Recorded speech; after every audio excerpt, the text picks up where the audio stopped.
कोई भी वाणी, प्रवचन या कोई भी बात यदि हमें अच्छे गहरे से समझनी है और जीवन में उसका लाभ लेना है तो एकदम शांत होकर, एकाग्र होकर और हर बातों से फारिग होकर और पूरी बुद्धि को, मन को खाली करके हमें उस बात को सुनना चाहिए।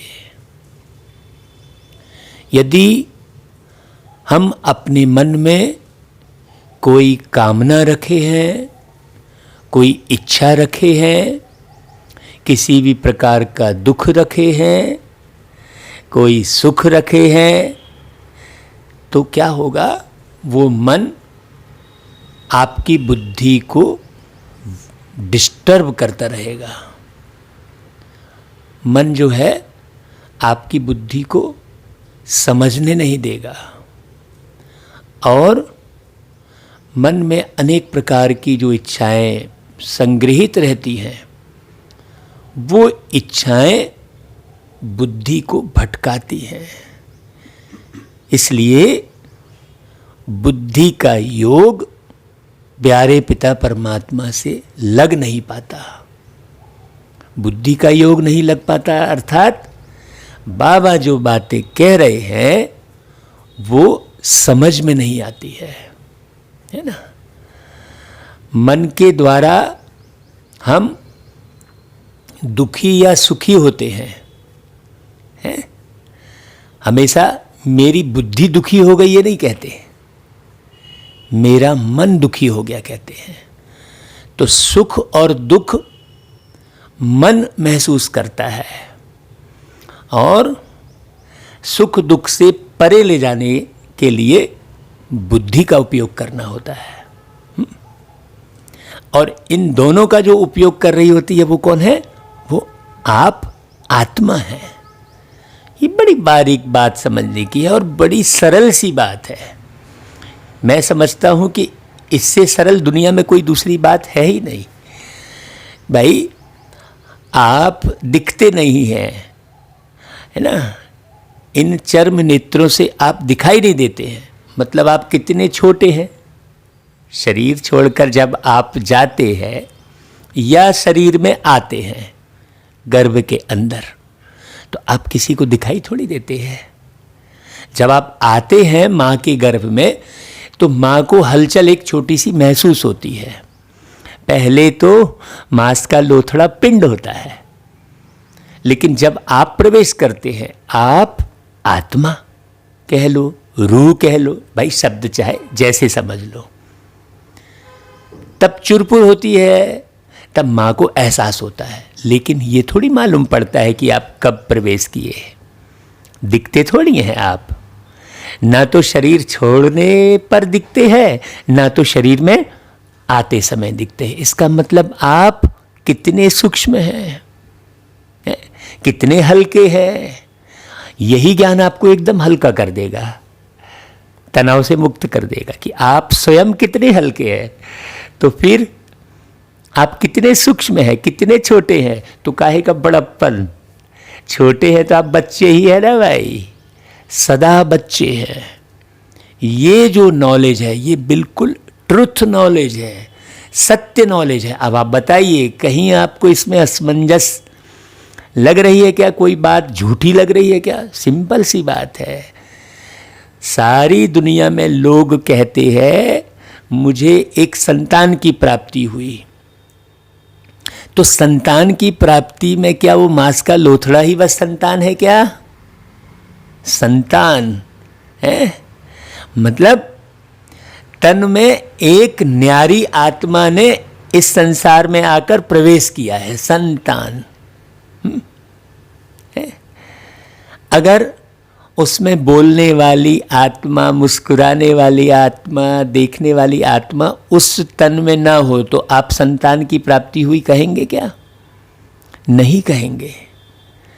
तो आत्मज्ञान को पूरी तरह से अच्छे से रियलाइज करना। तो जो भी वाणी आप सुनते हैं, यदि आप अति सूक्ष्म रूप होकर सुनेंगे, अपने निज स्वरूप में स्थित होकर सुनेंगे। हाँ, दुनिया भर के विचार आप घुमाएंगे, दुनिया भर के स्थानों पर बुद्धि ले जाएंगे, तो आप चाहे 1000 साल भी मुरली सुनते रहेंगे, सारे वेद पढ़ लेंगे, सारे ग्रंथ पढ़ लेंगे, सब कर लेंगे, सारी दुनिया घूम लेंगे, तो भी आप स्थिर नहीं हो सकते। स्थिरता तो आपके स्वयं के ज्ञान से आएगी, और जब तक स्थिरता नहीं आएगी तब तक सारा ज्ञान केवल सुनने तक, समझने तक सीमित रहेगा। जैसा कि कल बाबा ने मुरली में कहा था, उसका आप उपयोग नहीं कर पाएंगे। जब तक आप जो प्राप्त कर रहे हैं उसका उपयोग नहीं करेंगे तो वो प्राप्ति तो बेकार ही हो गई ना। आप बाजार से कोई सामग्री लेकर आए हैं, उसे सालों साल उपयोग ही नहीं कर रहे, तो रखी रखी ही सड़ जाएगी ना, वो खराब हो जाएगी ना। ऐसे ही बाबा ने कल की मुरली में बहुत सुंदर बात बताई थी। तो बाबा रोज हमें ऐसी बातें बताते हैं जिससे हम न्यारे रहें, हम हल्के रहें, हैं? समय की पहचान देते हैं बाबा। भाई जैसे रात हो जाएगी, शाम हो जाएगी, रात होने वाली होगी, तो कहेंगे ना, है कहेंगे ना कि चलो भाई अब घर चलो, अब समय हो गया है, अब अंधेरा हो रहा है, ये कहेंगे ना भाई। तो ये हो गई हद की बात। अब जो पूरे विश्व का मालिक है वो पूरे विश्व की रात्रि के बारे में बताएंगे ना कि कब क्या होने वाला है। एकदम एक्यूरेट जानकारी तो परमात्मा ही देंगे ना। तो जब आप रियलाइज करते हुए वाणी को सुनेंगे तो आपको रियलाइज होगी, समझ में आएगी। आप यूं ही सुनते रहेंगे ऊपर ही ऊपर, तो चाहे हजारों बार सुन ले तो उसका कोई फर्क नहीं पड़ेगा। जैसे आज बाबा कह रहे हैं कि मीठे बच्चे, यह दुनिया कब्रिस्तान होने वाली है, इसलिए इससे दिल नहीं लगाओ, परिस्तान को याद करो। अब भाई यह दुनिया कब्रिस्तान होने वाली है, ये बात इतनी अथॉरिटी से आज तक किसी ने कही है क्या? भाई परमात्मा आके ये शब्दों से ही मालूम पड़ता है। कोई आपके घर में आएगा तो उसके बोल चाल से, रहन सहन से, दृष्टि वृत्ति से आपको मालूम पड़ेगा कि ये करोड़पति घर का है कि गरीब घर का है कि कंगाल है ना। उसके रहन सहन से मालूम पड़ जाएगा, उसकी ठसन से मालूम पड़ जाएगा, है हाँ, है कि नहीं। तो ऐसे ही बाबा धरती पर आकर एक पर काया प्रवेश करके, वो अति सूक्ष्म वो है। हाँ, हम शरीर में प्रवेश करके एक शरीर लेकर हम जीवन यापन करते हैं। वो जीवन यापन करने नहीं आते धरती पर कि हाँ वो चलो अब 1-2 संतान भी मुझे मिल जाए, तो फिर पत्नी मिल जाए, तो फिर ये घर बन जाए। ये सब तो परमात्मा नहीं करते ना भाई। अब आप देखो, दुनिया में जिन्हें भगवान कहा गया है उनको सब दिखाया है मनुष्यों की तरह कार्य व्यवहार करते हुए। परमात्मा धरती पर आकर मनुष्यों जैसे कोई हरकत, मनुष्यों जैसे कोई कार्य नहीं करते हैं। इस बात को थोड़ा अच्छे से समझिए, तब आपको परमात्मा बहुत बारीकी से समझ में आएंगे, गहराई से। और जब तक आपको परमात्मा समझ में नहीं आएंगे आप भटकते रहेंगे, ये पक्की बात है। विश्व का मालिक हमें मालूम होना चाहिए कि भाई हमारा सच्चा सच्चा बाप, सच्ची सच्ची माँ कौन है, जिसे हम तुमेव माता च पिता तुमेवा करके गाते आ रहे थे, हैं? तो वही परमात्मा आकर बोल रहे कि देखो ये दुनिया अब कब्रिस्तान होने वाली है। मतलब अब इससे दिल नहीं लगाना चाहिए, ये पक्का कर लीजिए, क्योंकि अब इससे दिल लगाओगे तो फिर दुख होगा। तुम्हें तो सुख का सागर मिला है, तो वो रास्ते बता रहे हैं। जहाँ जहाँ से तुम्हें दुख होने वाला है उसे हटा रहे हैं भगवान, है ना। जो दुख की बीमारी, चिंता की बीमारी जो लगी हुई है तुम आत्मा के अंदर, भाई दुख और चिंता किसे हो रही है? शरीर को है या आत्मा को? आत्मा को ही हो रहा है ना। तो आत्मा तो है ही, तुम तो रहोगे ही हमेशा। भाई कहते हैं ना फलाने व्यक्ति का देहांत हो गया, माने व्यक्ति का देहांत हो गया, माने वो व्यक्ति है, व्यक्ति का देहांत माने व्यक्ति की देह का अंत हो गया। एकदम सिंपल सी बात है। स्वर्गवासी हो गया मतलब अभी कहीं और निवास करने लग गया। स्वर्गवासी, वासी यानी रहने वाला।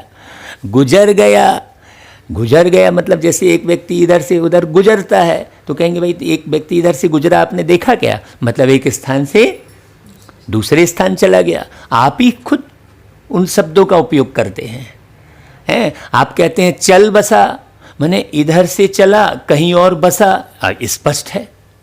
फलाना व्यक्ति चल बसा, आप ये कहते हैं ना, मतलब यहाँ चल रहा था, अब इधर से चल के हट के कहीं और दूसरी जगह बस गया। जब शरीर छोड़ता है कोई व्यक्ति तो ये सारे शब्द आप उपयोग करते हैं। तो अब उस व्यक्ति को और आप अपने आप को स्वयं को यदि आप जाने रहेंगे, समझे रहेंगे तो आपको रंच मात्र भी दुख नहीं होगा। अब वो व्यक्ति चल बसा ना, मैंने इधर से चला कहीं और बसा है। अब मैं आज मान लीजिए रायपुर में रह रहा हूँ और रायपुर से उठकर यदि मैं दिल्ली रहने लग जाऊँगा तो आप यही कहेंगे ना कि भाई वो रायपुर में रहते थे अब दिल्ली में रहने लग गए, तो कि दुखी होंगे आप, कि परेशान होंगे। आपको संपर्क करना होगा तो आप मेरे दिल्ली वाले स्थान को और किस नाम रूप में जी रहा हूँ वो आप समझेंगे और मुझसे संपर्क कर लेंगे। उसी प्रकार यदि आप आत्मज्ञान सुनेंगे, समझेंगे अच्छे से, तो मानसिक रूप से आपका उस आत्मा के साथ बड़ा सुंदर संबंध हो जाएगा। मैं आपको ये प्रैक्टिकल बात बता रहा हूँ। भाई मुझे इस शरीर को वरदान देने वाली, जो मैं इस शरीर की जो मेरी मैया थी, मेरी माँ, वो शरीर छोड़ी तो चूंकि मुझे आत्मा से संबंध था ना, तो आत्मा से संबंध होने के कारण मुझे सारा कुछ मालूम पड़ गया कि अब मेरी माँ कौन थी। भाई वो शरीर तो मेरी माँ नहीं थी ना, शरीर में बैठी हुई वो आत्मा मेरी माँ थी। अगर वो शरीर मेरी माँ होती तो मैं उसको जलाता क्यों ले जाकर, मुखाग्नि क्यों देता? बेटा ही मुखाग्नि देता है, कहते हैं ना भाई, है माने मुख में अग्नि देता है, अग्नि देता है। माने मुख कौन खोल रहा था? आत्मा खोल रही थी। आत्मा को अग्नि देना माने शक्ति देना। अग्नि बहुत बड़ी शक्ति होती है, सारी चीज़ों को भस्म कर देती है वो। अग्नि से बड़ी शक्तिशाली कोई चीज़ है क्या? है ना भाई। तो मुखाग्नि देना मतलब उस आत्मा को शक्ति देना। क्योंकि वो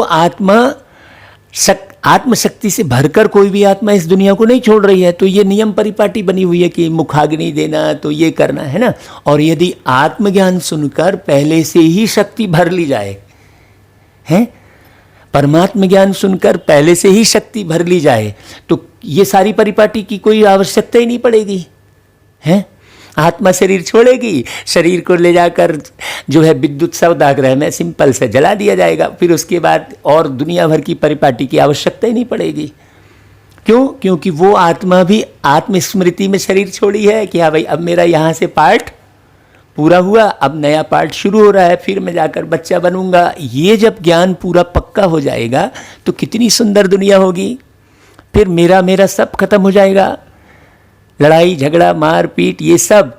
तो ये सारा ज्ञान कब समझ में आएगा? जब हम धन दौलत के, पद पोस्ट के, रिश्ते नातों के भान से मुक्त रहेंगे। और वो भान से मुक्त कौन रहते हैं? बाबा कहते हैं देखो तुम गरीब बच्चों जैसा खुश नसीब दुनिया में कोई भी नहीं। क्यों?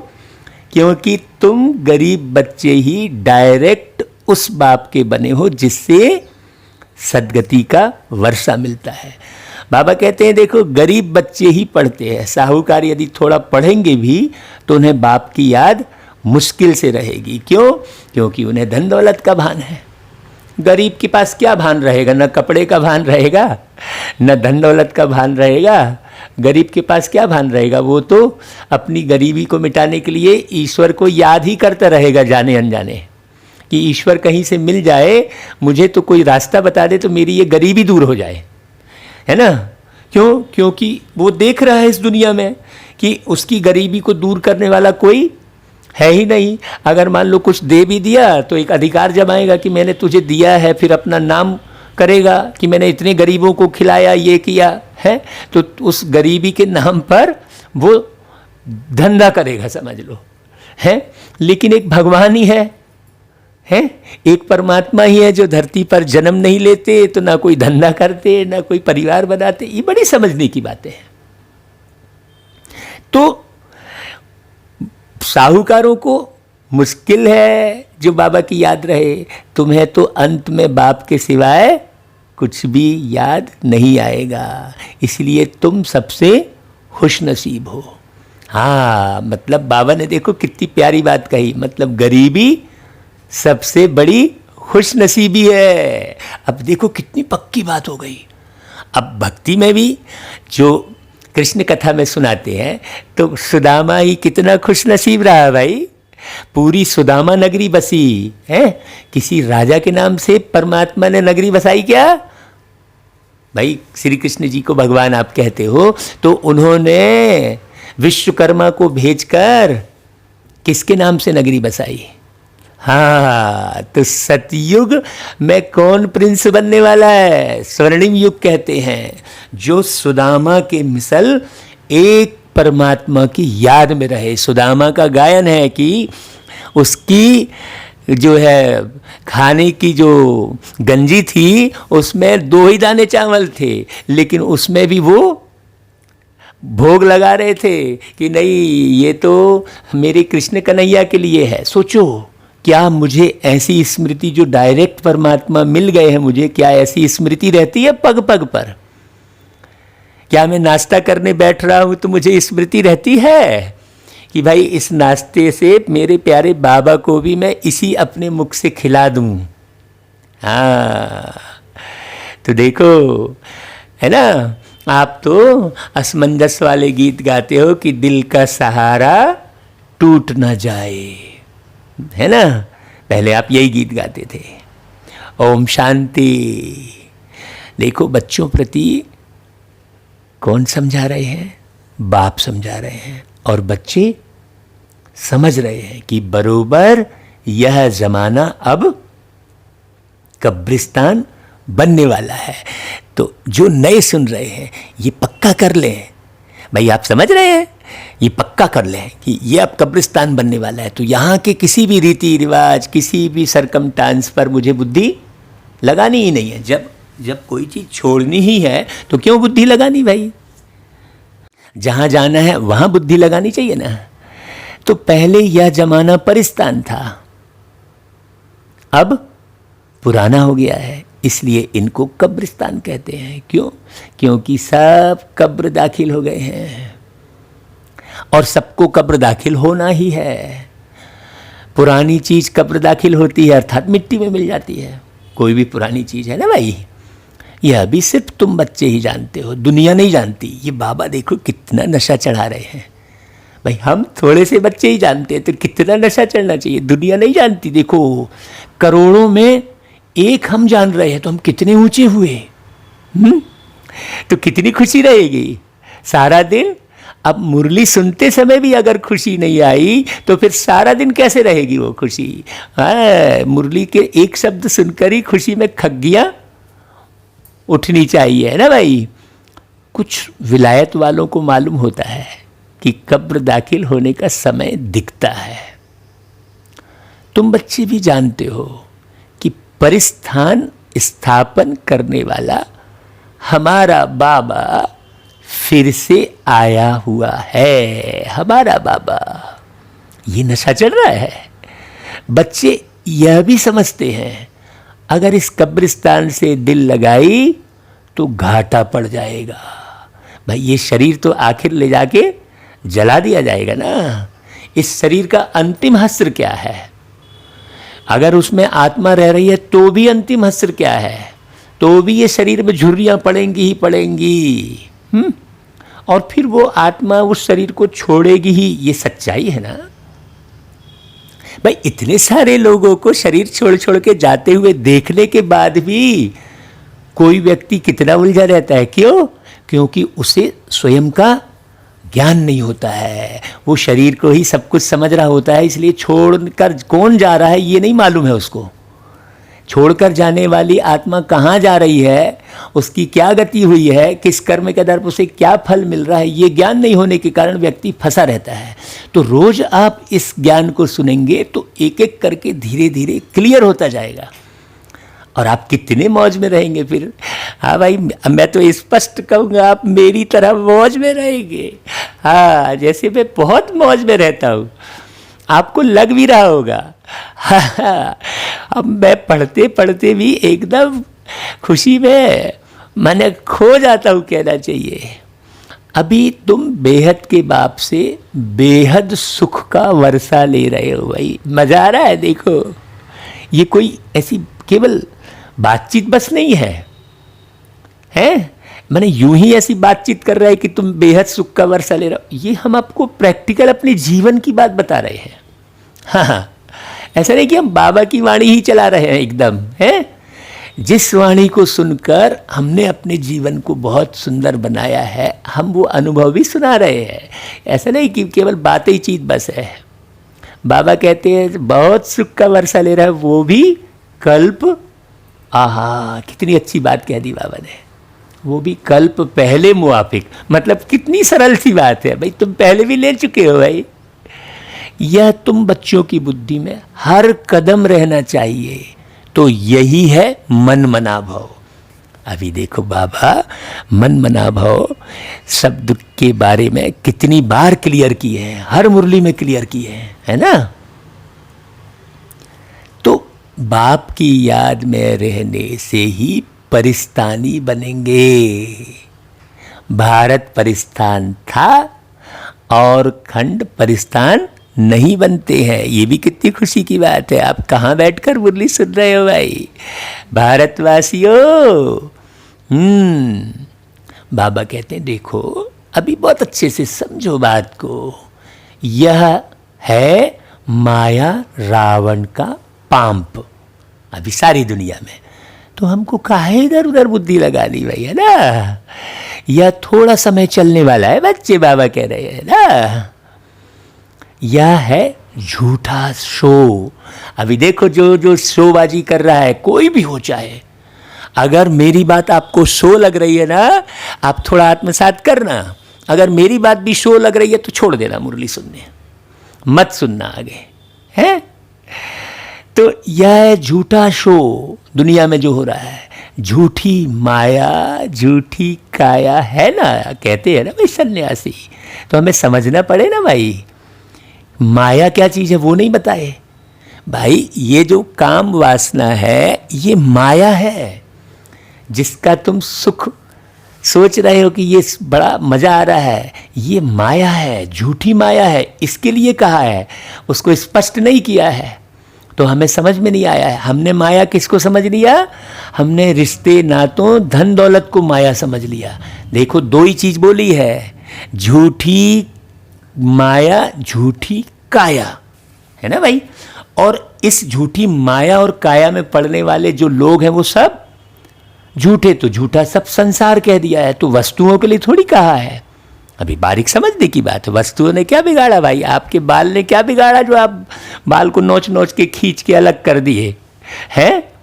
वो बाल थोड़ी कुछ बिगाड़ रहे हैं, वो आपके अंदर का देह भान बिगाड़ रहा है। अब ये आँख है यार, चलो इसी आँखों को फोड़ देते हैं, तो फोड़ने से क्या होगा, क्या आपका मन जो है बंद हो जाएगा। आप रात को सोते हैं तो आंख बंद करके ही तो सोते हैं, और फिर सारी चीज़ देखते हैं तो किन आंखों से देखते हैं, क्या उस आंख को फोड़ सकते हैं। तो देखो स्थूल पुरुषार्थ कितना किया लोगों ने। तो कितनी गहरी समझने की बात है। तो ये जो है झूठी माया झूठी काया, इसे भी बहुत अच्छे से समझने की जरूरत है कि झूठी माया मतलब माया है क्या चीज़। ये वस्तु व्यक्ति वैभव, ये रिश्ते नाते, ये थोड़ी माया है। ये धन दौलत, ये थोड़ी माया है। अब जैसे ही माया बोलेंगे तो व्यक्ति ऐसी उंगली हिलाकर कहेगा अच्छा वो नोट के लिए बोल रहे हो। नोट थोड़ी माया है भाई, नोट तो तुम्हारा आवश्यक चीज़ है जिससे तुम जीवन का निर्वाह करते हो, वो थोड़ी झूठा है। वो धन थोड़ी झूठा है भाई, है, उससे तो तुम जीवन निर्वाह कर रहे हो। तो फिर वो माया कैसे हो गई, झूठी माया। सन्यासियों ने कहा तो कौन सी माया है झूठी, ये समझने की जरूरत है। और झूठी काया, मतलब ये काया जिसको तुम बड़े पाल रहे हो, ये तो तुम्हारा साथ छोड़ने वाली है। है कि नहीं भाई? हाँ, तो बाबा कहते देखो यह पिछाड़ी का भपका है, इनको देखकर समझते हैं स्वर्ग तो अभी है, पहले नर्क था, ऐसा समझने लगते हैं कई लोग, बड़ी बड़ी मकान बनाते रहते हैं। बाबा कहते हैं देखो यह 100 वर्ष का शो है मात्र। टेलीफोन, बिजली, एरोप्लेन आदि यह सब 100 वर्ष के अंदर बनते हैं। आप खुद ही देख लो, 1936 के पहले बिजली तक नहीं थी, कोई आविष्कार नहीं था। जब बाबा आए तब सारा करवाए बच्चों के लिए, यही सेवा करने के लिए, स्थापना करने के लिए। अब उसका लाभ दूसरे लोग भी ले लिए भाई। हाँ, कहते हैं ना भाई, गेहूं के साथ घुन भी पिस जाता है। हाँ, है कि नहीं भाई? तो अब आपके लिए बनाए गए, ये ज्ञान के प्रचार प्रसार के लिए बनाए गए, तो अब उसी मोबाइल में लोग गंदे गंदे चित्र देख रहे हैं, जबकि मोबाइल प्यारे बाबा ने बनवाया है। सबसे बड़े साइंटिस्ट तो परमात्मा है ना, तो काहे के लिए बनवाया था? ये ज्ञान के प्रचार प्रसार के लिए कि भाई दूर दूर पूरे विश्व तक कैसे ज्ञान पहुंचेगा। तो 100 वर्ष के अंदर हुआ है, कितना शो है, इसलिए समझते हैं स्वर्ग तो अभी है। दिल्ली पुरानी क्या थी भाई, अभी नई दिल्ली कैसे अच्छी बनी है, नई दिल्ली बोल दिए, नाम ही बस तो रखा है न्यू दिल्ली है। बापू जी चाहते थे नई दुनिया राम राज्य हो, परिस्तान हो, यह तो टेम्परेरी पॉम्प है। कितने बड़े बड़े मकान, फाउंटेन आदि बनाते हैं, इनको आर्टिफिशियल स्वर्ग कहा जाता है, अल्पकाल के लिए। ये भूकंप आया और ये चला, तुम जानते हो इनका नाम कोई स्वर्ग नहीं है, इनका नाम नर्क है। अभी तो सब शरीर छोड़ के जाते हैं भाई, जब ये दुनिया ही स्वर्ग जैसी लग रही है आपको, तो कोई व्यक्ति शरीर छोड़ के गया तो स्वर्गवासी हो गया, क्यों बोल रहे हो? है ना भाई? तो नर्क का भी एक शो है, यह है अल्पकाल का शो, यह अभी गया कि गया। ये इशारे कौन दे सकते हैं भाई? प्यारे बाबा।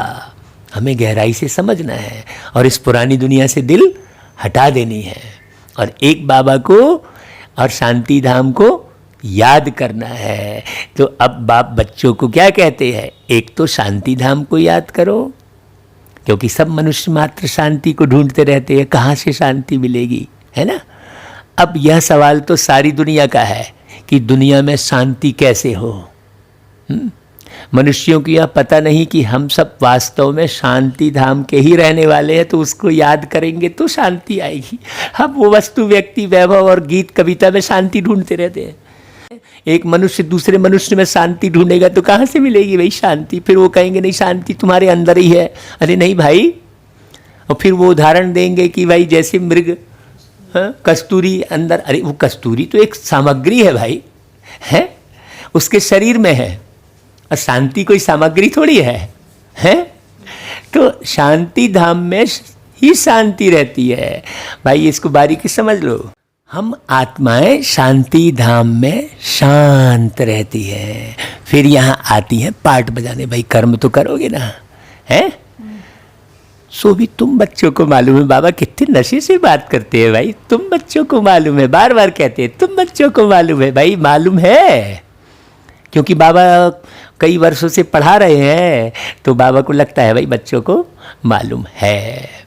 अभी तुम पुरुषार्थ कर रहे हो सुख धाम जाने वाया शांति धाम, तो हर एक की बुद्धि में है हम आत्माएं अभी जाएंगी अपने घर शांति धाम। भाई हे प्रभु अब तो तुम मुझे ऊपर उठा लो भाई, बहुत हो गया, ऐसा बोलते हो ना? तो शरीर में बैठकर ये कौन बोल रहा है, हे प्रभु अब तो तुम मुझे ऊपर उठा लो? तो जरूर ऊपर में कोई ऐसा निवास है, सभी बोलते हैं। ये कोई मतलब कोई वेद शास्त्र वाली बात नहीं है, सबको अनायास ये महसूस होता है हर बार, है ना? जब भी शरीर छोड़ने का वक्त आता है तो यही कहते हैं कि हे प्रभु अब आप मुझे ऊपर उठा लो। तो जरूर वो परमात्मा धरती पर आकर सबको ले जाने आते ही होंगे ना भाई। तो कैसे ले जाएंगे? समझा करना। अब तुम यहाँ उलझे रहोगे तो ले कैसे जाएंगे? तुम बुद्धि को यहाँ लगाए रहोगे, परमात्मा में नहीं लगाओगे, परम धाम में नहीं लगाओगे, तो जाओगे कैसे? जाना तो बुद्धि से ही पड़ेगा ना, हर एक जगह आप बुद्धि से ही जाते हो। भाई यहाँ से दिल्ली जाओगे, कलकत्ता जाओगे, जहाँ भी जाओगे, लंदन जाओगे, तो बुद्धि से ही जाओगे ना। और बुद्धि ही नहीं रहेगी तो जिसके पास बुद्धि नहीं रहती है वो कैसा, उसकी स्थिति कैसी रहती है, आप तो देख रहे हो। तो इसलिए बाबा हमेशा कहते हैं बुद्धि का योग मुझ एक बाप से लगाओ, मन का योग लगाओ कभी नहीं कहते। मतलब बुद्धि के योग लगाने से ही मन आपका शांत सुखी होगा।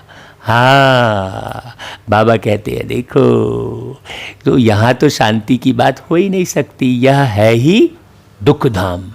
तो अब यहाँ पर आप शांति की कामना बैठ के मत करते रहो। हाँ, अगर आपको शांति चाहिए तो चुपचाप बुद्धि कहाँ ले जाओ, शांति धाम में। वही विधि शांति धाम के निवासी प्यारे परमात्मा आके हमें सिखा रहे हैं। तो बाबा कहते हैं सतयुग पावन दुनिया और कलयुग है पतित दुनिया। स्पष्ट, अभी किसी से भी पूछेंगे भाई कौन सा युग चल रहा है सारी दुनिया में, तो सभी यही कहेंगे कलयुग चल रहा है। स्पष्ट बात है। इन बातों की समझ अभी तुम बच्चों को आई है। देखो फिर बाबा ने बोला है, दुनिया वाले तो कुछ भी नहीं जानते हैं, बाबा देखो कितने नशे में है। तुम्हारी बुद्धि में आया है बेहद का बाप हमको सृष्टि चक्र के आदि मध्य अंत का राज समझाते हैं। फिर कैसे धर्म स्थापक आकर धर्म स्थापन करते हैं। अब सृष्टि में कितने अथाह मनुष्य हैं, भारत में भी बहुत हैं भाई। अभी तो भारत की संख्या एक कितनी हो गई है, 138 करोड़ है। सोचो 138 करोड़ अभी संख्या है भारत की। तो भारत जब स्वर्ग था तब तो बहुत कम थे। हाँ, और अथाह सुख थे, तब बहुत साहूकार थे। अब कोई धर्म नहीं, और वहाँ कोई धर्म नहीं था, है ना, ये धर्म वो धर्म, खाली शांति ही स्वधर्म था वहाँ पर। देने वाले ही थे, इसलिए देवता धर्म कह रहे, क्योंकि तुम धर्म शब्द उपयोग कर रहे हो ना, इसलिए बाबा को करना पड़ रहा है। एकदम स्पष्ट बात बता रहा हूँ मैं आपको। हाँ, तुम बच्चों को रोज रिफ्रेश किया जाता है। आप रोज 1 घंटे सुनते हो तो रोज रिफ्रेश होते हो। बाप और वर्षे को याद करो। भक्ति मार्ग में भी यह चला जाता है, हमेशा उंगली दिखाते हैं कि परमात्मा को याद करो।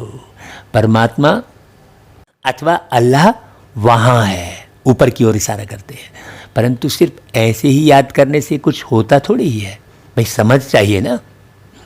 उनको यह भी पता नहीं है कि याद से क्या फायदा होगा, उनके साथ हमारा क्या संबंध है, जानते ही नहीं है। दुख के समय पुकारते हैं हे राम, आत्मा याद करती है, परंतु उनको यह पता नहीं है कि सुख शांति किसको कहा जाता है ना भाई। वस्तुओं में सुख ढूंढोगे तो मिलेगी, है नहीं मिलेगा ना भाई सुख। हाँ, तुम्हारी बुद्धि में आता है कि हम सब एक बाप के बच्चे हैं, हम सब, ये बुद्धि में आता है। तो ये बुद्धि में आने से क्या हो जाता है, सारा दुख समाप्त हो जाता है ना भाई, है। तो भाई जब ये बुद्धि में आता है कि हम एक बाप की संतान हैं, फिर दुख क्यों होना चाहिए भाई। बेहद के बाप से सदा सुख का वर्षा मिलना चाहिए ना, है। यह भी चित्र में क्लियर है। भगवान है ही स्वर्ग की स्थापना करने वाला, हेवनली गॉड फादर कहते हैं इंग्लिश में भी, है ना भाई। और वह आते ही भारत में है, ये भी कितनी खुशी की बात। परंतु यह कोई समझते नहीं है। भारत को माता कह रहे हैं तो क्यों कह रहे हैं, कोई कहाँ जानते हैं। देवी देवता धर्म की स्थापना जरूर संगम पर ही होगी, सतयुग में कैसे होगी भाई। परंतु यह बातें दूसरे धर्म वाले जानते नहीं। यह तो बाप ही नॉलेजफुल है, समझाते हैं आदि सनातन देवी देवता धर्म कैसे स्थापन हुआ, है ना भाई। सतयुग की आयु लाखों वर्ष कहने से बहुत दूर कर देते हैं। तुम बच्चों को चित्रों पर ही समझाना है। जहाँ समझ में नहीं आए किसी को तो चित्र के पास ले जाओ।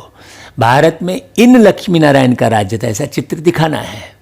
हाँ, इन्होंने कैसे कब यह राज्य पाया यह कोई नहीं जानते। सिर्फ कहते हैं यह सतयुग के मालिक थे, उनके आगे जाकर भीख मांगते हैं तो अल्पकाल के लिए कुछ ना कुछ मिल जाता है। कोई दान पुण्य करते हैं उनको भी अल्पकाल के लिए फल मिल जाता है। गरीब पंचायत के मुखी को भी इतनी ही खुशी रहती है जितनी साहूकार मुखी को, है भाई। गरीब भी अपने को सुखी समझते हैं। बॉम्बे में देखो गरीब लोग कैसे कैसे स्थानों पर रहते हैं। तुम बच्चे अभी समझते हो भल करोड़पति हैं परंतु कितने दुखी हैं। कोई ना कोई तन का रोग तो मन का रोग तो परिवार में कलह मचा ही हुआ है ना। तुम कहेंगे हमारे जैसा खुश नसीब और कोई नहीं। हम खुश नसीब कितने प्रभु का मिला सहारा। हम हो गए उसी के, हम हो गए उसी के, वो हो गया हमारा हमारा। हम खुश नसीब कितने प्रभु का मिला सहारा। हर रोज वो सवेरे आकर हमें जगाता, मेरे लाडलो उठो कहे बड़ी प्यार से उठाता।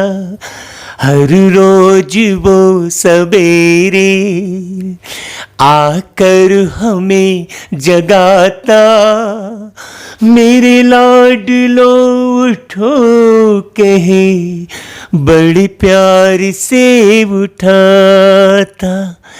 क्या सोते जगते हर पल देखूं यही नजारा।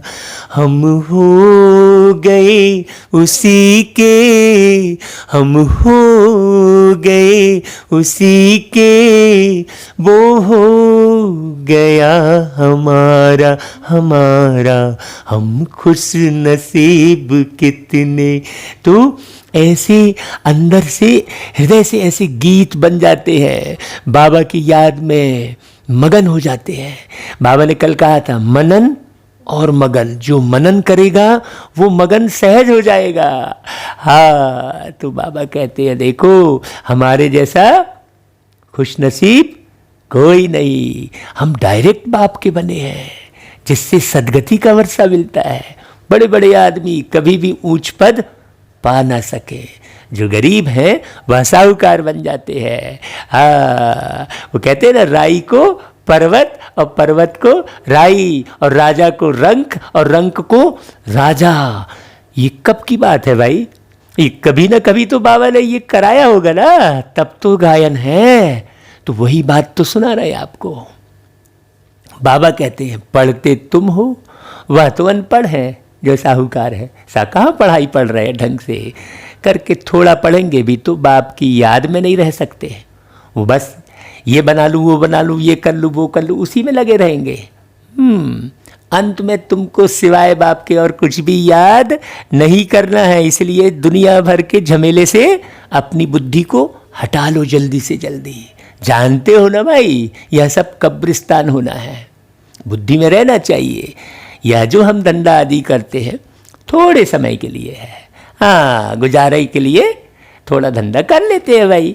हाँ, 2 रोटी तो चाहिए शरीर के लिए तो कर लेते हैं। बस ऐसी हवस के शिकार थोड़ी होना चाहिए कि हाँ आज हमने ये घर बनाया है तो कल और बड़ा बनाए तो परसों और बनाए। और फिर कई लोग क्या है, सेवा के बहाने से बड़ा बड़ा बनाने लगते हैं और बड़ा बड़ा रहने की चाहत अंदर में है और उसको सेवा का नाम देकर फिर बड़ा बड़ा बनाते हैं। फिर उसी में टेंशन में लगे रहते हैं, अब इसका खर्चा कहाँ से निकाले। खूब बड़ा तो बना लिया और सेवा हो नहीं रही है और कोई आ नहीं रहा है। क्यों? क्योंकि जैसे बाबा है वैसा प्यार लुटाएं तो लोग भी लुटाएं।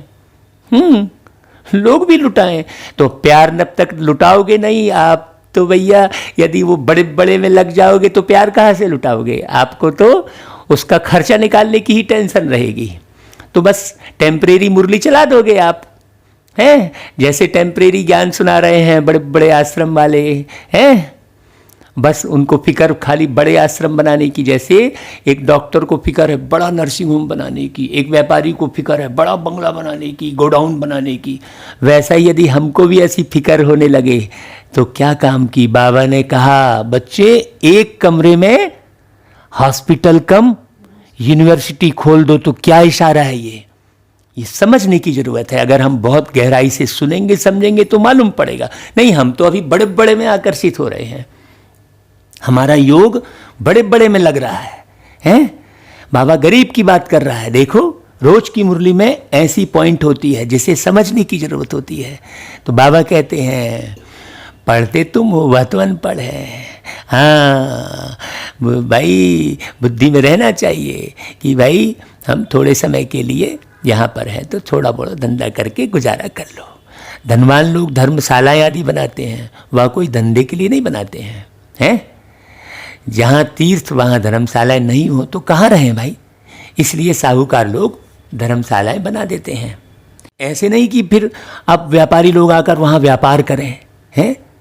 अब भाई यदि मान लीजिए हमने सेवा अर्थ कोई कार्य किया और वहाँ व्यापारिक मीटिंग चल रही है तो फिर कैसी सेवा?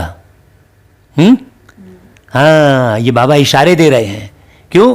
क्योंकि बाबा देख रहे हैं कि कर रहे हैं सेवा और फिर वो सेवा के नाम पर टोटल व्यापार चल रहा है। तो बाबा इशारे दे रहे हैं। बाबा कहते हैं धर्मशाला तीर्थ स्थानों पर बनाई जाती हैं। अब तुम्हारा सेंटर क्या हुआ? बड़े से बड़ा तीर्थ है, स्पष्ट कह दिया बाबा ने। तो धर्मशाला होनी चाहिए वो। बाबा इशारे दे रहे हैं कि तीर्थ स्थानों पर धर्मशाला हो, तो वहाँ केवल धर्म का काम करना चाहिए। तो कौन से धर्म का काम? आदि सनातन देवी देवता धर्म की स्थापना का ही कार्य करना चाहिए। और जो विधि बाबा सिखा रहे हैं उस विधि प्रमाण करना चाहिए। अगर आपके पास आकर कोई नाराज होकर रंज होकर भाग गया तो ये हमारी अपनी कमजोरी कहलाएगी, उसकी नहीं। हमने उसको उतना प्यार नहीं दिया, उतना हमने उसका सत्कार नहीं किया। प्यार और सत्कार दो चीज ऐसी है जो किसी को भी अपना बना सकती है। तो बाबा कहते हैं तुम्हारे सेंटर्स जहाँ जहाँ हैं वे बड़े से बड़े तीर्थ हैं। बड़े बड़े सेंटर नहीं बोल रहे हैं बाबा, जहाँ भी हैं एक कमरे में बाबा ने कहा तो वो तीर्थ हो गया, वो बड़े से बड़ा तीर्थ है। क्योंकि उसी स्थान से बेहद का स्वर्ग मिलता है ना भाई? तो बड़ी समझने की बात है, जहाँ से मनुष्य को सुख शांति मिलती है। तुम्हारी यह गीता पाठशाला बड़ी है, यह सोर्स ऑफ इनकम है, इससे तुम्हारी बहुत आमदनी होती है। कौन सी आमदनी? तुम्हें जन की प्राप्ति होती है। जब जन की प्राप्ति होगी तो धन की प्राप्ति होना ही है। तो लोग केवल धन के पिछाड़ी भागते हैं, जन के पिछाड़ी नहीं। भाई हमारे कोई प्रोग्राम के लिए हमें कोई बुलाते हैं ना, तो कहते हैं, पूछते हैं कि भाई आप कितना धन लेंगे? तो हम कहते हैं हमें जन चाहिए, आप जन इकट्ठे कर दो हम आ जाएंगे। हैं? अब आप जन इकट्ठे कर नहीं पाते हो, दुनिया भर का पंडाल और ये सब तो बना लेते हो धन के बदौलत, लेकिन जन तो इकट्ठी होगी आपके रूहानी मोहब्बत से। तो बाबा कहते हैं कि भाई गीता पाठशाला बड़ी है, तुम बच्चों के लिए यह भी धर्मशाला है। देखो आ गई वही बात, बड़े से बड़ा तीर्थ है। तुम बेहद के बाप से बेहद का वर्षा लेते हो।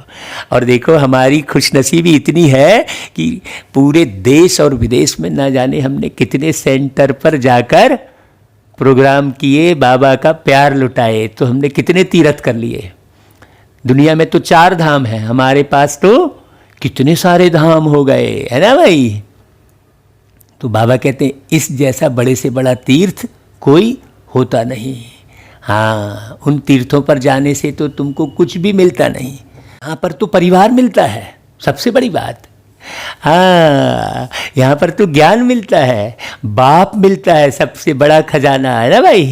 हाँ, तो यह भी तुम समझते हो।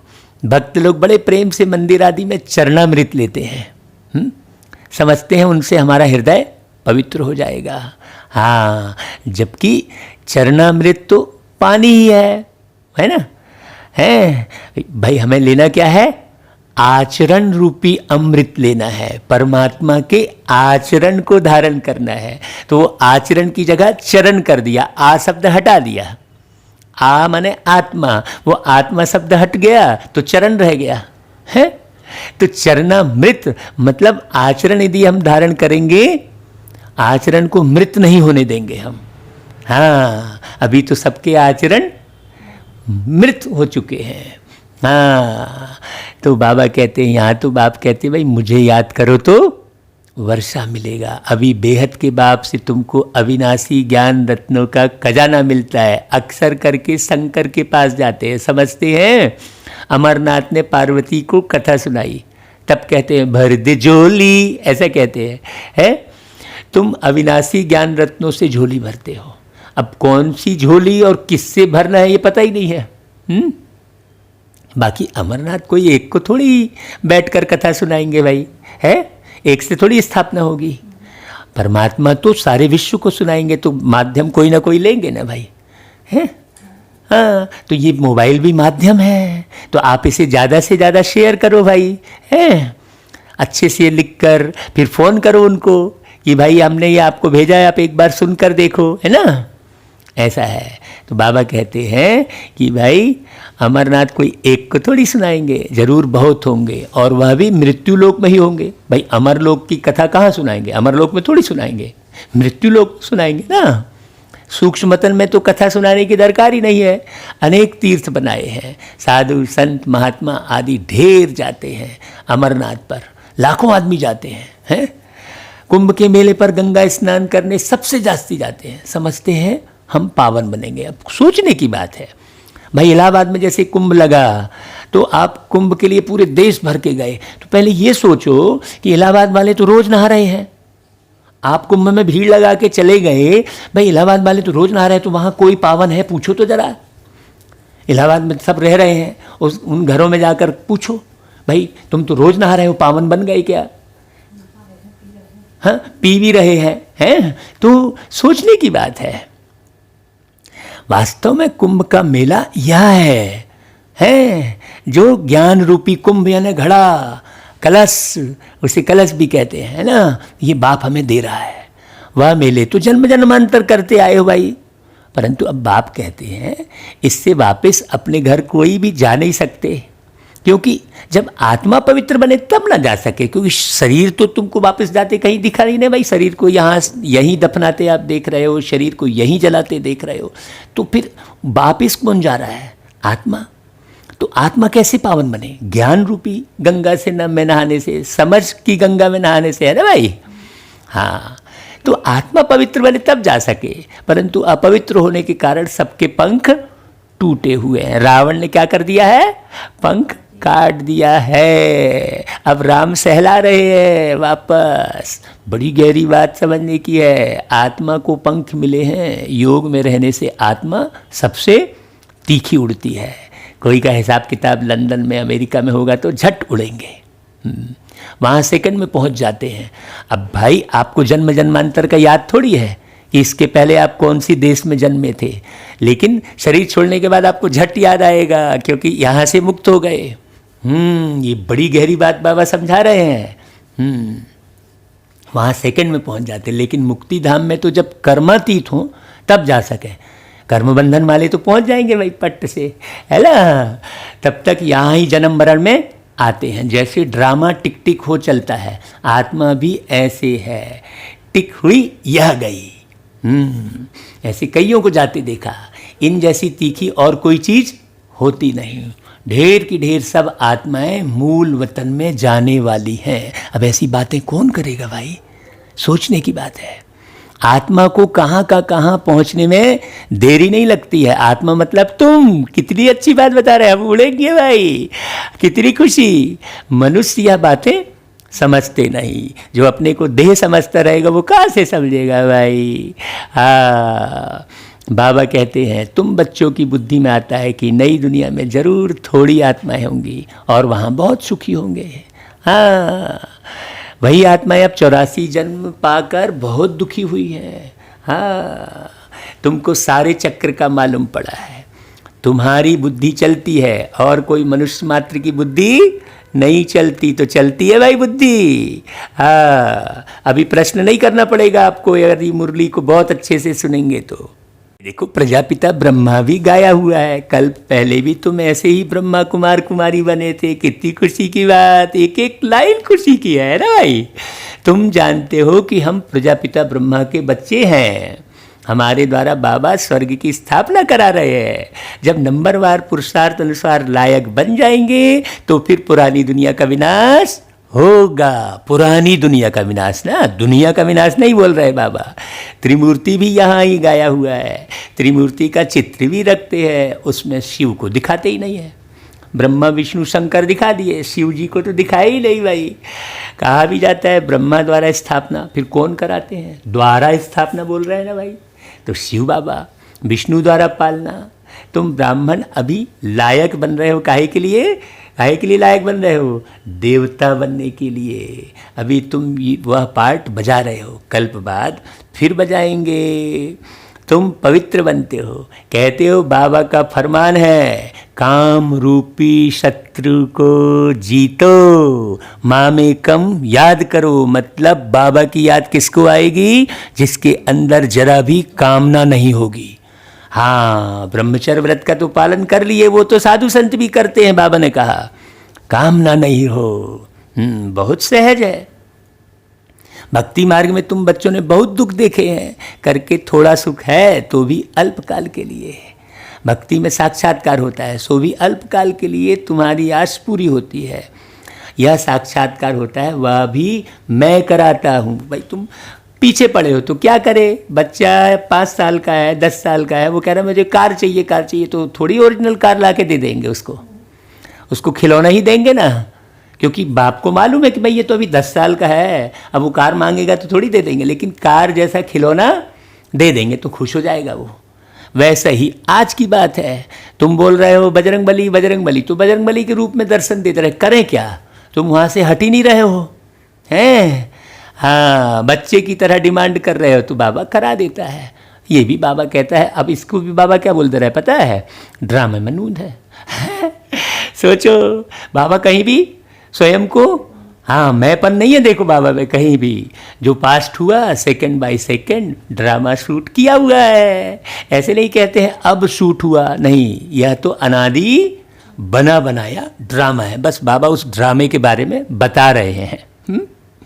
जितने भी एक्टर्स हैं सबका पार्ट अविनाशी है। मोक्ष को कोई नहीं पाते हैं भाई, मोक्ष को पाते तो इतनी सारी जनसंख्या थोड़ी देखने मिलती है। अविनाशी लोग कहते हैं हम लीन हो जाते हैं, बाप समझाते हैं भाई तुम अविनाशी आत्मा हो। आत्मा बिंदी है, इतनी छोटी सी बिंदी में 84 जन्मों का पार्ट नूंदा हुआ है। अब लीन वाली बात कहाँ से आ गई है? यह चक्र चलता ही रहता है। जो पहले पहले पार्ट बजाने आते हैं वही 84 जन्म लेते हैं। सब तो ले ना सके भाई। आज हमको नशा चढ़ रहा है तो जरूर मैं आत्मा पूरा 84 जन्म लेती होंगी ना भाई। मैं आत्मा, कितनी खुशी की बात। तुम्हारे सिवाय और कोई की बुद्धि में यह नॉलेज नहीं है। ज्ञान का सागर एक ही बाप है। तुम जानते हो हम बाप से वर्षा ले रहे हैं। बाप हमको पतित से पावन बनाते हैं, सुख और शांति का वर्षा देते हैं। सतयुग में दुख का नाम निशान नहीं होता है। ऐसी दुनिया बना रहे बाबा, तभी तो तुम सुख मांगने जाते हो बाबा से। बाप कहते हैं आयुष्मान भव, धनवान भव। निवृत्ति मार्ग वाले ऐसी आशीर्वाद तो दे ना सके भाई। खुद ही निवृत्ति मार्ग में है। तुम बच्चों को बाप से वर्षा मिल रहा है, बाप है ना वो। हाँ, सतयुग त्रेता है सुख धाम। फिर दुख कैसे होता है यह भी कोई नहीं जानते। आखिर दुख आया कैसे, बाबा वो राज बता रहे हैं। भाई तुम आत्मा हो, देह के भान में आ गए तो दुखी हुए। अब सीधी सी बात है, देह का भान छोड़ो तो छूटता नहीं है देह का भान। बाबा कहते हैं देवताएं वाम मार्ग में कैसे जाते हैं वह भी निशानियां हैं भाई। जगन्नाथपुरी में देवताओं के चित्र लगे हैं, ताज आदि पहने हुए दिखाते हैं, फिर गंदे चित्र भी बनाए हैं। इसलिए उनकी मूर्ति भी काली रखी है, जिससे सिद्ध होता है देवताएं वाम मार्ग में जाते हैं तो अंत में बिल्कुल काले बन पड़ते हैं। ये कलयुग में सबसे ज़्यादा काले कौन बने? वही देवता। मतलब वही सुर क्या हो गए?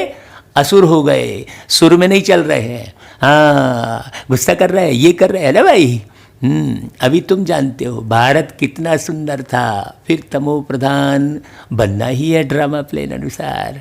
अभी संगम पर तुमको यह नॉलेज है, बाप है नॉलेजफुल, तुम्हारा एक ही बाप टीचर गुरु तीनों है, यह सदैव बुद्धि में रहे। क्या बुद्धि में रहे? शिव बाबा हमको पढ़ाते हैं, यह बेहद की पढ़ाई है जिससे तुम नॉलेजफुल बन गए हो, तुम सब कुछ जानते हो। वह कहते हैं सर्वव्यापी है और तुम कहते हो वह पतित पावन है। सर्वव्यापी कैसे हो जाएगा भाई? कितना रात दिन का फर्क है। अभी तुम मास्टर नॉलेजफुल बने हो नंबरवार, जो बाप के पास है वो तुमको सिखाते हैं, तुम भी सबको यह बताते हो। बाप को याद करो तो कर लो कमाई 21 जन्म की, आया है बाबा लुटाने। ये गीत पूरा ज्ञान युक्त बनवाया था बाबा ने। तो बाप को याद करो तो 21 जन्मों के लिए वर्षा मिलेगा। अच्छा भाई, बाबा फिर अपने मीठे मीठे सिकिलधो बच्चों प्रति याद प्यार देते हैं, गुड मॉर्निंग करते हैं, और हम बच्चे भी बाबा को खूब याद करें सारा दिन, बहुत प्यार से याद करें बाबा को, गुड मॉर्निंग करें, सोते समय गुड नाइट करें, ऐसी आदत बना लें। भोजन के समय बुलाएं बाबा को, मीठे बाबा आओ मेरे साथ खाओ, है ना भाई। नहाते समय बुलाओ बाबा को, आओ मेरे बाबा मेरे साथ स्नान करो, इस पानी का भी आनंद लो, है ना भाई। ऐसे बाबा को साथ रखना। अच्छा भाई, अब धारण क्या करना है? पहली पॉइंट, स्वयं रिफ्रेश रहकर औरों को रिफ्रेश करने के लिए बाप और वर्षे की याद में रहना है। जब आप बाप और वर्षे की याद में रहोगे तभी आप औरों को बहुत अच्छे से रिफ्रेश कर पाओगे। हाँ भाई, इस मुरली को सुनकर जो जो रिफ्रेश हुए हैं तो वो कमेंट कर दे भाई, हाँ कि भाई हम एकदम रिफ्रेश हो गए हैं। तो बाप और वर्षे की याद में रहना है और सबको याद दिलाना है। दूसरी पॉइंट, इस पुरानी दुनिया से, इस कब्रिस्तान से दिल नहीं लगानी है। शांति धाम, सुख धाम को याद करना है, स्वयं को देवता बनने के लायक बनाना है ना भाई। अच्छा भाई, फिर सद्गुरु मीठा बाबा वरदान देते हैं, नशे और निशाने की स्मृति से सर्व कर्मेंद्रियों को आर्डर प्रमाण चलाने वाले ताज व तख्त नशीन भव। संगम युग पर बाप दादा द्वारा सभी बच्चों को ताज और तख्त प्राप्त होता है। प्योरिटी का भी ताज है तो जिम्मेदारियों का भी ताज है। वो खुशी होनी चाहिए जिम्मेदारी मिलती है तो, है जिम्मेदारी का बोझ नहीं होना चाहिए। हाँ, अकाल तख्त भी है तो दिल तख्त नसीन भी हो। जब ऐसे डबल ताज और तख्त नशीन बनते हो तो नशा और निशाना स्वतः याद रहता है, हैं? वो गीत है ना भाई, बड़ी शान से कभी हम घर छोड़ करके निकले, माता पिता बिसारे दुनिया में राह भूले, दुनिया में राह भूले, अब तो वही निशाना आता हमें नजर, हो गई है शाम, चलो लौट चले घर, प्यारा पिता बुलाता, प्यारा पिता बुलाता, पूरा हुआ सफर, हो गई है शाम, चलो लौट चले घर। तो वो निशाना हमेशा नजर आता है, याद रहता है, है ना भाई, जब तख्त नसीन बनते हो तो दिल तख्त नसीन बनने के लिए हमें दिल को एकदम साफ रखना चाहिए, सच्चा रखना चाहिए। सच्चे दिल पर साहेब राजी, और दिल साफ तो मुराद हासिल कहते हैं। दोनों बातों में दिल ही आ रहा है, तो दिल हमेशा सच्चा और साफ रहना चाहिए। वो गीत भी है ना, दिल सच्चा और चेहरा झूठा, कहते हैं ना भाई। तो इस बात को अच्छे से समझना। तो बाबा कहते हैं कि देखो, तख्त नसीन बनोगे तो नशा और निशाना स्वतः याद रहेगा। फिर यह कर्मेंद्रियां भी क्या करेंगी, जू हजूर जी हजूर करती हैं। जो ताज व तख्त छोड़ देते हैं उनका आर्डर कोई भी कारोबारी नहीं मानते हैं। मानते हैं कि भाई अभी जो मुख्यमंत्री हैं वो मुख्यमंत्री पद से उतर जाएंगे तो उनकी बात कोई मानेगा क्या? नहीं मानेगा। उसी प्रकार आप अपने मन रूपी मंत्री को अपने ऑर्डर पर चलाओ। जब राजा बनोगे तो ऑर्डर पर चलाओगे ना भाई, है कि नहीं? मस्तक सिंहासन पे हम आत्माएं राजन बने और शासन चलाए। कर्मेंद्रियां कर्मचारी हमारी भ्रुकुटी बीच दरबार अपना लगाए। मस्तक सिंहासन पे हम आत्माएं राजन बने और शासन चलाए। देखो कितने सुंदर सुंदर गीत बनवाए बाबा ने, बड़ी सोचने की बात है। कितना नशा चढ़ जाता है भाई बुझात्मा को। वो बाबा, वो मीठा बाबा, सारे दिन फिर बाबा याद आते हैं। ऐसे नशे से मुरली पढ़ो और पढ़ाओ, सुनो और सुनाओ भाई, यही मुरली सबको भेज दो आप। हाँ, अभी तो जो मुरली सुनते नहीं हैं, जो बाबा के बच्चे नहीं बने हैं, उनके फ़ोन आ रहे हैं हमारे पास। ये बहुत बड़ी रिजल्ट मिल रही है, बाबा करा रहे हैं, देखो, है ना। हाँ, दूसरे धर्म के लोग हमें फ़ोन कर रहे हैं कि भाई ये कौन सी बात है, कहाँ की बात है, ऐसा पूछ रहे हैं। तो हम फिर बता रहे हैं, देखो भाई ये बाबा के द्वारा स्थापित हमारा माउंट आबू में विश्वविद्यालय है, आप वहाँ चलो और ऐसे बच्चों से मिलो। हम ऐसा कहते हैं फिर उनको। हाँ, बाबा के बच्चों से मिलोगे तो बाबा तुम्हें वैसे ही समझ में आ जाएगा, है ना भाई। अच्छा भाई, फिर स्लोगन, कमजोर संकल्प ही प्रसन्न चित्त के बजाय प्रश्न चित्त बना देते हैं। इसलिए मीठे मीठे भाइयों बहनों, कमजोर संकल्प नहीं करना। अच्छा भाई, ओम शांति। फिर कल मिलेंगे 1 जून को, है ना, 1 जून 2021 को बहुत प्यारी सी वाणी सुनाएंगे बाबा की। तब तक के लिए अलविदा।